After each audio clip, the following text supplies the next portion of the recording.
নমস্কার। ছোটদের প্রাণভরা ভালোবাসা ও গুরুজনদের আমার ভক্তিপূর্ণ প্রণাম জানিয়ে আজকের ভিডিওটি শুরু করছি। 5 নম্বর ভিডিও থেকে আমি কিভাবে মনকে বশে আনব এবং মনকে কী করে কন্ট্রোল করা যায় তার পদ্ধতি দিকটা তুলে ধরেছি এবং এইভাবে আমি কয়েকটা ভিডিও এর উপরই রাখব। আজকে যেমন আমি আরও কিছু বলবো, যার মধ্যে প্রথম কথাটাই হচ্ছে যে কাজই করি না কেন 100% মনোনিবেশ দিয়ে করতে হবে। মানে অর্থাৎ আমি যে কাজ করি, সারাদিনে তো অনেক কাজ আমি করি, আমাকে খেয়াল রাখতে হবে সেই কাজটা যেন আমি সেখানে পুরোপুরি 100% মনোনিবেশ করি। অর্থাৎ সেটা পড়াশোনায় হোক, সেটা অন্যান্য অফিসের কাজ হোক, বা রান্নার কাজ হোক, বা যে কোনো কাজ হোক না কেন, সেখানে আমি মনটা ওইখানেই দেব।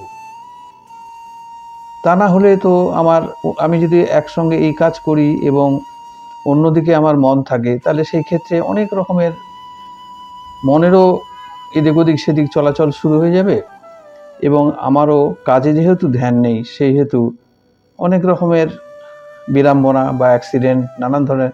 এখন তরকারি কোটার কাজ যারা করছে, তারা হট করে বলছে আমার হাতটা কেটে, এই হাত কেটে গেল। মানেটা কি? মানে হচ্ছে তার মন অন্যদিকে আছে, সে তরকারি কুটছে বটিতে। সুতরাং এইসব জায়গাগুলো আমাকে খেয়াল করতে হবে এবং শুধু তাই নয়, আরও খেয়াল করতে হবে, দেখতে হবে যে আচ্ছা মনটা কোথায় চলে গিয়েছিল। হট করে নিজেকেই ধরতে হবে, আমি এই যে পড়াশোনা করছি, পড়াশোনা করতে করতে আমার মন কোথায় চলে গেল। আমি আর এই যেগুলো পড়লাম এতক্ষণ ধরে, সেগুলো তো কিছুই মনে নেই। বা বাড়ির গার্জেনরা দেখছে ওই ছেলেটি তো হেভি পড়াশোনা করছে, কিন্তু সে তো মন অন্যদিকে। আমরা বলি প্রায় যে সে তো মন অন্যদিকে, তার মানে তার পড়াশোনা মুখস্থও হচ্ছে না, কিছু তার মগজে ঢুকছেও না। সুতরাং এখানে আমাদের দেখতে হবে যে 100% মনোনিবেশ করেই আমাকে এগোতে হবে। শুধু তাই নয়, এবং যেটা আমি বললাম একটু আগে, যে আমাকে দেখতে হবে যে কোথায় মনটা চলে গেল, সেটার বিশ্লেষণ দরকার। যে মনটা কোথায় চলে গেছে তাকে ধরে আবার আমাকে সেই জায়গাটা নিয়ে আসতে হবে। আস্তে আস্তে হলেও তাকে ওটা শাসন করা, আর কি, মনকে শাসন করা, যে তুমি আমাকে ওইখানে নিয়ে যাচ্ছ, আমি ওইখানে যাব না, আমি আবার আমার জায়গায় ফিরে আসব। সুতরাং এই দিকগুলো মানে আমাদের খেয়াল রাখতে হবে। শুধু এখানেই কেন, আমরা দেখেছি যে অনেকে খেতে বসে তার হ্যাবিটই হচ্ছে টিভি দেখতে দেখতে খাবো বা গান শুনতে শুনতে খাবো। এই যে জায়গাগুলোতে কি হচ্ছে, খেতে খেতে হয়তো বিষম খেলো, মানে গলায় ভাত আটকে গেল বা কিছু হলো, ঠিক মতো করে হলো না, ঠিক মতো করে খাবারটা গেল না, যাবে কি করে, সে তো অন্য কাজ করছে। সুতরাং এই জায়গাগুলো আমাকে মানে খেয়াল করতে হবে, যে পড়াশোনায় হোক, রান্নাঘরই হোক, বা ক্লাসরুমই হোক। ক্লাসরুমে আমরা দেখেছি টিচার কত কষ্ট করে পড়াচ্ছেন, সেই ক্ষেত্রে দেখা যাচ্ছে যে আমার মন, এমনি গল্প করলে তো টিচারের বকুনি সঙ্গে সঙ্গে হয়, কিন্তু অনেক সময় দেখা গেছে সে যেন মনে হচ্ছে বহুত অ্যাটেনশন নিয়ে টিচারের কথা শুনছে। আর যেই টিচার বললে আমি কি বললাম বলো তো দেখি, তখন সে উঠে আর বলতে পারছে না। তার মানেটা কি? তার মানে সে দেখাচ্ছে আমি সব শুনছি, কিন্তু মনটা তার পড়ে আছে অন্যদিকে, যে আজকে যেই সিনেমা দেখবো, কালকে ওটা দেখবো, পরশু এটা দেখবো, হ্যান দেখবো, ত্যান দেখবো। শুধু এটাই নয়, আরও অনেক জিনিস এসে যায়। মানে মনটা এতই মানে উচ্ছৃঙ্খল, যেটা প্রথম থেকে আমি বলেছি, এতই আমাদের সঙ্গে অসহযোগিতা করার চেষ্টা করে সব সময়। এবং সেই ক্ষেত্রে অনেক সময় দেখা যায় যে এরমভাবে আমরা হয়তো মাস্টারকে বহুত অ্যাটেনশান নিয়ে দেখছি, শুনছি মাস্টারমশাই কী বলছেন, হঠাৎ করে আমাদের মন ওই দেখতে দেখতে হঠাৎ করে মনে হয় চশমার উপর চলে গেল মনটা।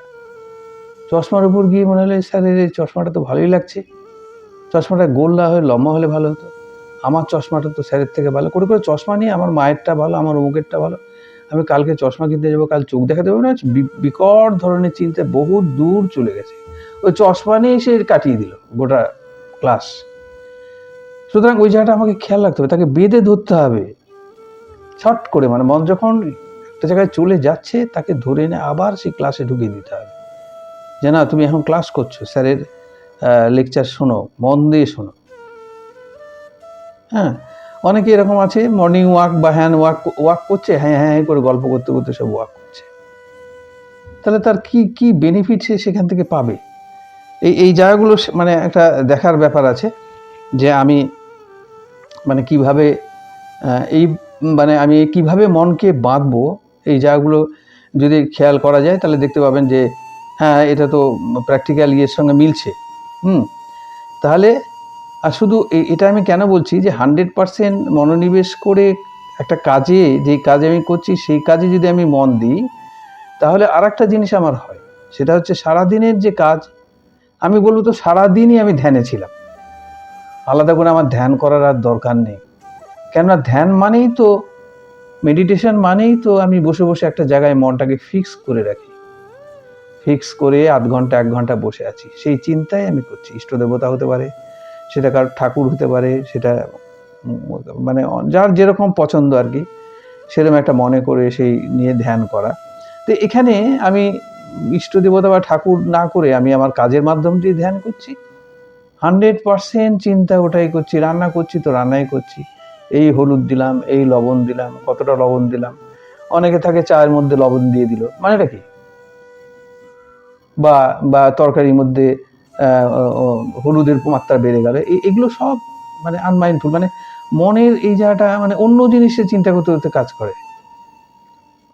সুতরাং এইটা যদি আমি করতে পারি তো দেখবো যে আমার 100% যদি আমি কোনো কাজে মনোনিবেশ করতে পারি, তাহলে সেই ক্ষেত্রে আমার কিন্তু ধ্যানও করা হয়ে যাচ্ছে, সঙ্গে সঙ্গে ধ্যানও করা হয়ে যাচ্ছে। এই জিনিসটাকে খেয়াল রাখতে হবে যে কাজের মাধ্যম দিয়ে আমি ধ্যান কি করে করব। আজকে আর বেশি আলোচনায় যাব না। আপনারা কিন্তু এই জিনিসগুলোকে একদম হৃদয়ঙ্গম করে, অনুভব করে রিয়েলাইজ করুন যে এর মধ্যে সারবস্তু কি আছে। আমি কেনই বা এগুলোকে এইভাবে এত জোর দিয়ে বলতে চাইছি। এগুলোর কিন্তু ডাইরেক্ট না হলে ইনডাইরেক্ট বিরাট রিলেশন আছে মনের সঙ্গে। এগুলোকে আমি যদি অনুশীলনের মধ্যে রাখি, তাহলে দেখব ধীরে ধীরে ধীরে ধীরে ধীরে মনটা ধীরে ধীরে আপনার বশে চলে এসছে, মন বাইরের দিকে যাচ্ছে না। কারণ আমরা জানি যে মনটা সবসময় মানে যত আমাদের বয়স বাড়বে ততই দেখতে পাবো আমরা যে মনটা বাইরের দিকেই চলে যাচ্ছে, বাইরের জগতের দিকেই বেশি যাচ্ছে, ওদিকেই আমরা বেশি ইন্টারেস্ট পেয়ে যাচ্ছি। তো আজকে এই বলেই আমার বক্তব্য শেষ করলাম। ছোটদের আবার প্রাণভরা ভালোবাসা এবং গুরুজনদের আমার শ্রদ্ধা জানিয়ে আজকের বক্তব্য এখানেই শেষ করছি। নমস্কার।